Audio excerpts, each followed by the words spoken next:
The battlefield was quiet now, but not the peaceful kind of quiet. It was the hush that followed slaughter, the eerie silence of a place where the screams had finally run out. The air was heavy with acrid smoke, carrying the sharp temps of burning fuel and scorched alloy. Debris smoldered in scattered heaps, twisted remnants of once mighty war machines. Both human and alien blood streaked the soil, dark stains mixing into the broken earth. Sergeant Daniel Hayes picked his way across the wreckage, every step crunching against shattered armor and shattered lives. His rifle was slung low, the power pack blinking in warning nearly spent. Like him. The battle had been brutal, even by the standards of Earth soldiers. The Ziyari Empire had descended with the efficiency of predators who had crushed 1,000 worlds before this one. Humanity had fought back tooth and nail, defying every expectation. And somehow, against impossible odds, they had driven the invaders back. But victory was a thin word here. The dead were everywhere. Daniel moved slowly, scanning the ruins, his body aching from the weight of exhaustion. His left shoulder burned from a glancing plasma strike. His armor was cracked, blackened from the heat. He wanted to sit, to rest, but the soldier in him wouldn't allow it. His orders were to sweep the field. Make sure nothing dangerous remained alive. That was when he saw her. At first, she looked like another piece of wreckage. Her armor was a grand, sweeping thing, gleaming black metal traced with silver, though now dulled with soot and shattered where plasma bolts had punched through. The sight made Daniel pause. This wasn't ordinary armor. This was ceremonial. Regal then her eyes flicked open, glowing faintly in the gloom. Daniel's breath caught in his throat. For eyes crystalline and sharp locked onto him. And suddenly, he knew who this was. The alien queen. She was more than a monarch. She was the Ziyari's warlord, their living banner of power. Every soldier of her kind followed her commands without hesitation. It was said that where she walked, entire civilizations trembled. If she died, the empire would fracture. Kill her, and humanity could end this war before it consumed their world. Her body was slumped against a jagged slab of wreckage. One clawed hand pressed against her abdomen. Blood seeped between her fingers, dark, viscous, and strangely luminous in the light. Her breathing was uneven, shallow, each exhale edged with a faint rattle. Daniel's training screamed at him. Raise your weapon. Finish it. One shot, and it's over. But he didn't move. His rifle stayed low. Something in her expression held him frozen. It wasn't just pain, though the wound was clearly killing her. It was fury and exhaustion and something raw. Something human. Stay away, human, she rasped. Her voice carried both command and fragility, like a blade nicked, but still dangerous. Daniel crouched anyway. He unslung his pack, the familiar weight of the medic kit pressing against his side. He should have walked away. He should have put a bullet through her skull and called it done. But instead, he set the rifle aside and pulled out gauze sealant. A field clamp. You'll bleed out if I do nothing, he said. His tone level almost calm. Her mandibles twitched, and her eyes narrowed. She could have tried to strike him, even in her weakened state. Her claws flexed, catching the light. But she didn't move as he reached forward. His fingers brushed the cracked edge of her armor. Pushing aside the jagged plating to reveal the wound beneath, it was bad. The plasma shot had torn deep into her abdomen, burning flesh and rupturing tissue. Her kind were notoriously resilient, but even she wouldn't survive without help. Daniel's hands moved quickly, stripping gauze, applying pressure. His mind screamed with every heartbeat. This is madness. She'll kill you the moment she recovers. Yet his body knew what to do. He pressed the bandage down, firm but steady, a blood slicking his gloves. The queen stiffened instantly, her whole body going rigid beneath his touch. Her claws dug into the dirt, dangerously close to his arm. Daniel froze, waiting for the strike, but it didn't come. Her breathing hitched, sharp, and her 4 eyes locked on him. For the first time in her reign, the alien queen found herself utterly powerless. No command could save her. No army could shield her. Her fate rested in the hands of a single human soldier. Daniel's heart pounded in his chest. He realized that in this moment he held the future of two civilizations, and yet he kept working. He didn't do it for politics. He didn't do it for strategy. He did it because she was bleeding, and he could help. The war, the empires, the galaxy itself, they could wait. Right now. There was only a dying queen and a human who refused to let her die. Daniel's gloves were slick with alien blood. The bandage pressed firmly against the wound, already darkening as it absorbed more than it was designed to hold. He worked quickly, his hands moving with the practiced rhythm of a soldier who had patched too many friends back together on too many battlefields. Only this time, the body beneath his touch wasn't a comrade. It was the enemy's queen. He kept his eyes low, focused on the work, because looking into hers felt like staring down a predator whose fangs were still sharp despite its wounds. Every instinct screamed at him to keep distance, to put a round through her skull and call it done.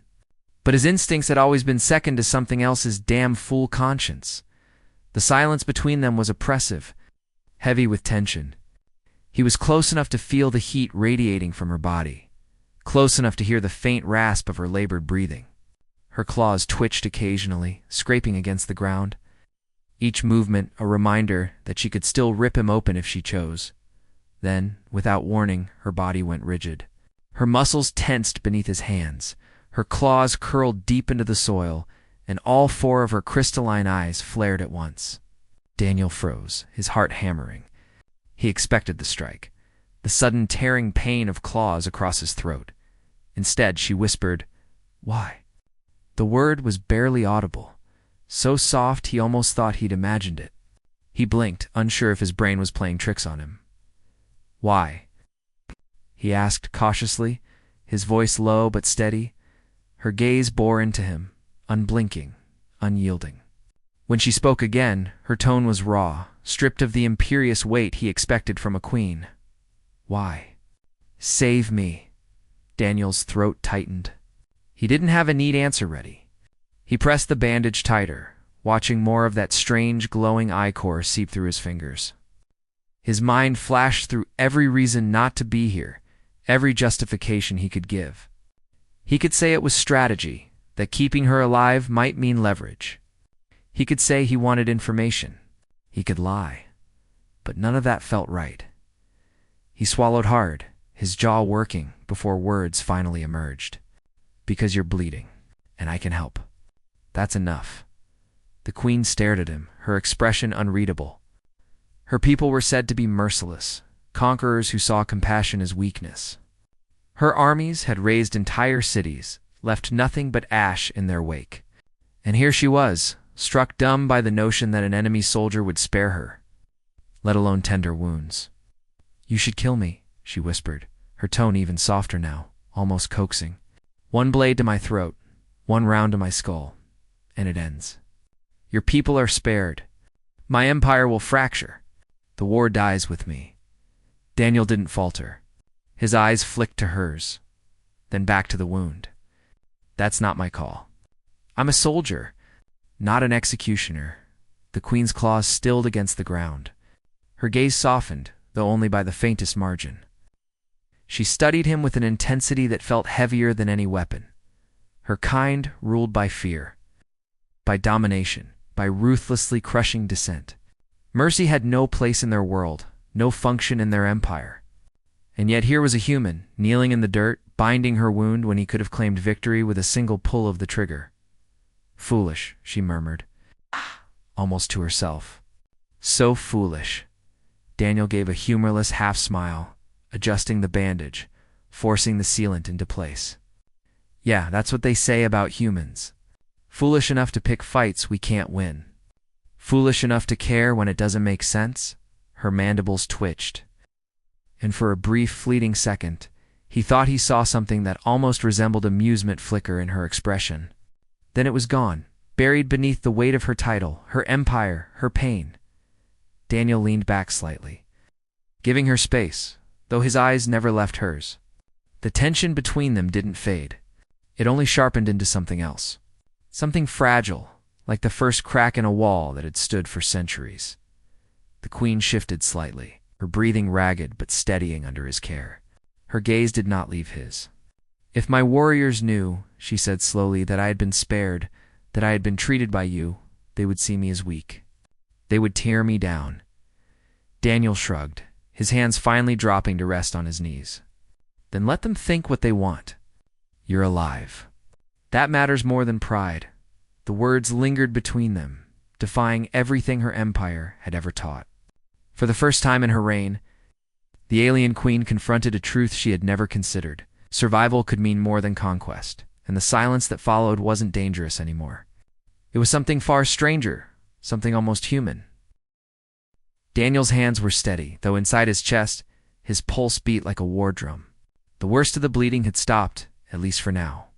His field kit wasn't designed for alien physiology half the time. It barely kept humans alive. But it was better than nothing. He sealed the torn flesh with an adhesive patch, layered gauze around her abdomen, and wrapped it tight with reinforced bandage strips. Each movement felt like walking on a razor's edge. One wrong shift, one flicker of doubt. The queen's claws could open his throat before he even realized he was dying, and yet she didn't move. She let him finish. When the last strap was pulled taut, Daniel sat back on his heels, exhaling a breath he hadn't realized he'd been holding. His gloves were stained with her dark ichor, still faintly glowing in the dim light of the ruined battlefield. It was the kind of sight that would haunt him later. Her 4 eyes, however, never left him. "You risk your life," she whispered, her voice low, uneven. "You risk everything.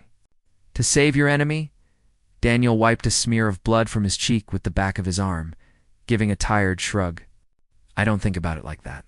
You're not my enemy right now. You're just someone who's bleeding out." Her mandibles twitched, the subtle gesture carrying layers of meaning Daniel couldn't parse. Amusement, contempt, confusion? Maybe all three. "No other species would dare such foolishness," she said, almost to herself. "The Zyari crush weakness. Mercy is weakness. Compassion is betrayal. That is the law of empire."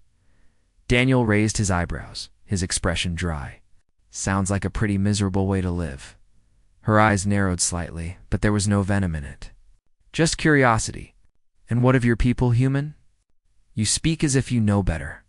Yet your kind fights as fiercely as any in this galaxy. Do you not kill? Do you not conquer?" Daniel met her gaze. His voice was quiet but firm. "We fight. Yeah. We bleed, we die, we win, we lose. But we fight for something more than conquest. We fight so the people back home can live their lives. We fight so there's something left standing when the dust clears. That's the difference." The words hung in the air, bold in their simplicity. For the queen, who had lived centuries surrounded by advisors, generals, and soldiers who only echoed her power back at her, the blunt honesty cut deeper than any blade. "You don't understand," she said after a long pause, her tone brittle. "If my warriors knew I was spared by an enemy, treated, bound, saved by youth, they would see me as unfit to rule. They would devour me, body and crown alike." Daniel leaned forward slightly, resting his forearms on his knees. His voice dropped lower, but there was steel beneath it. "Then maybe they don't deserve a ruler who bleeds like everyone else. You're alive. That matters more than their opinion." Her body stiffened at his words, as though the idea itself was an attack. The very foundation of her rule, her empire, rested on the belief that she was untouchable, immortal, beyond weakness. And here, a single soldier stripped that illusion away with nothing more than a bandage and a few simple words.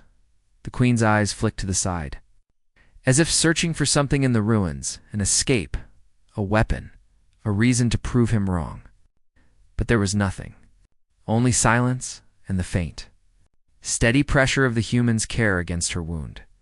"Perhaps," she said finally, her voice quieter than ever, "that is why your kind frightens the stars." Daniel frowned, caught off guard. "Frightens them? We're the new kids on the block.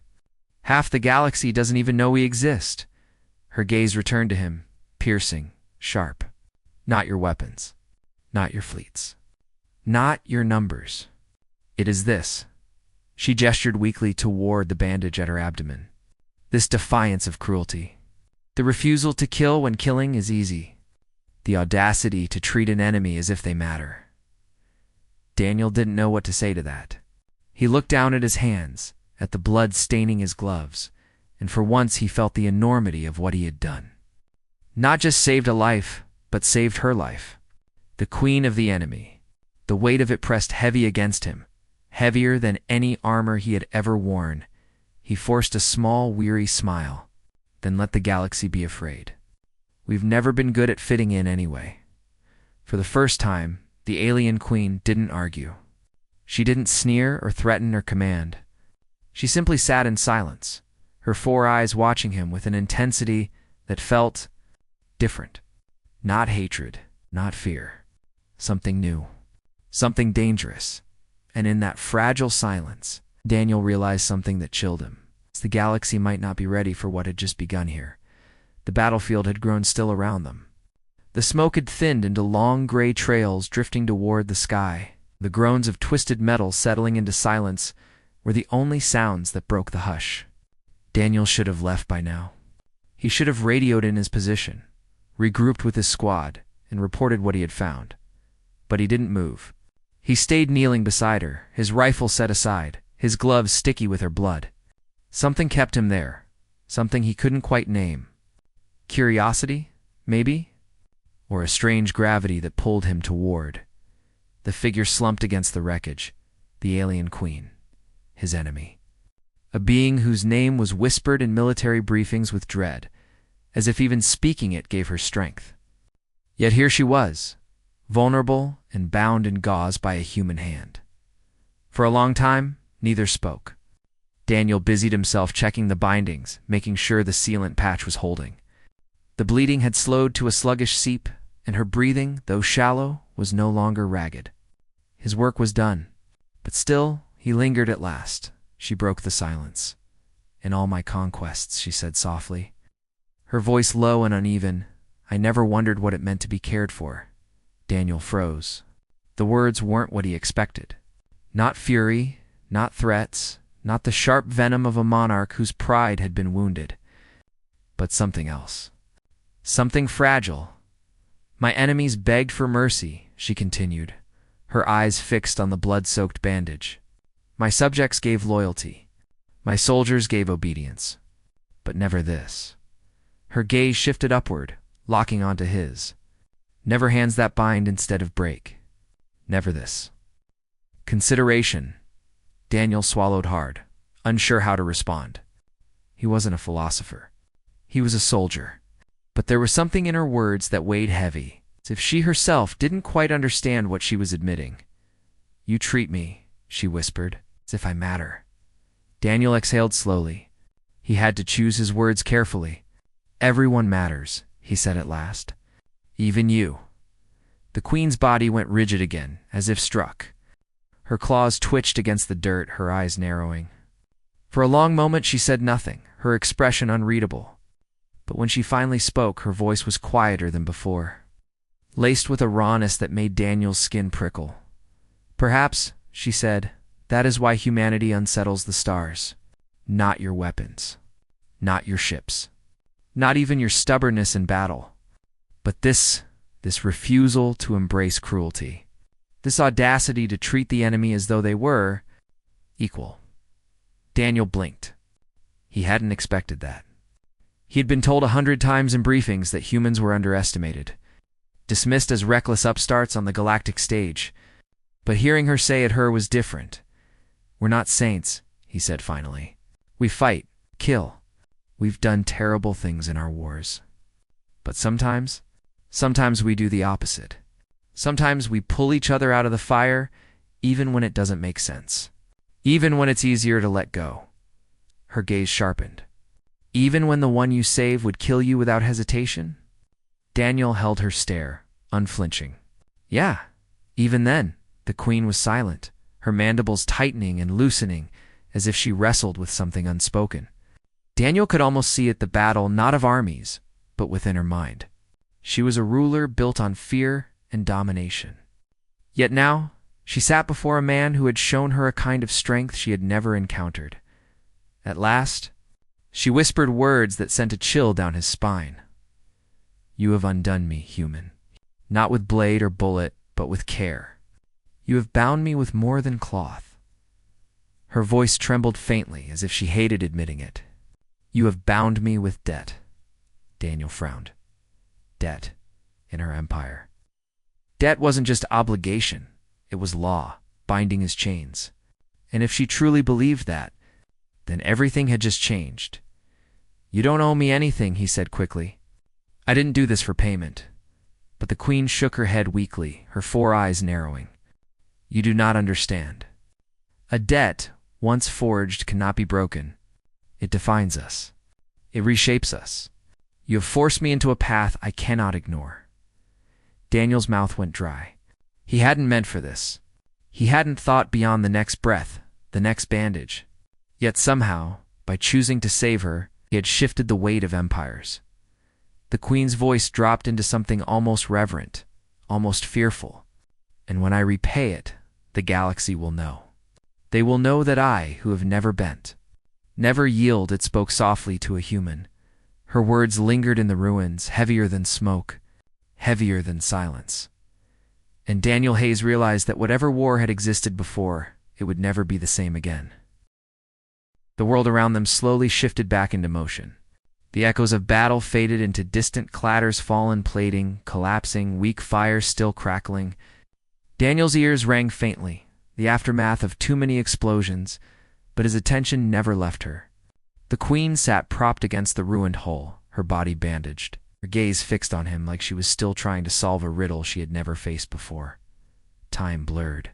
Minutes, maybe hours, passed in that strange quiet, until at last the distant thrum of human reinforcements broke through.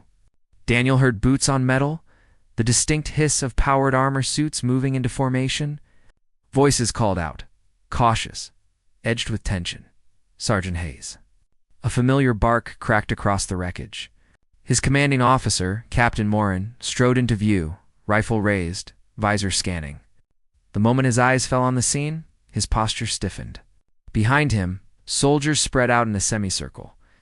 Weapons trained on the figure, Daniel knelt beside. Daniel rose slowly to his feet, his movements deliberate.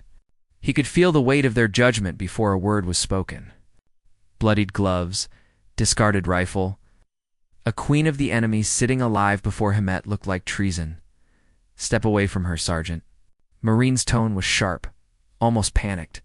"Do you have any idea what you've done?" Daniel stood tall, though exhaustion pressed against his bones. He looked at his captain, then back at the queen.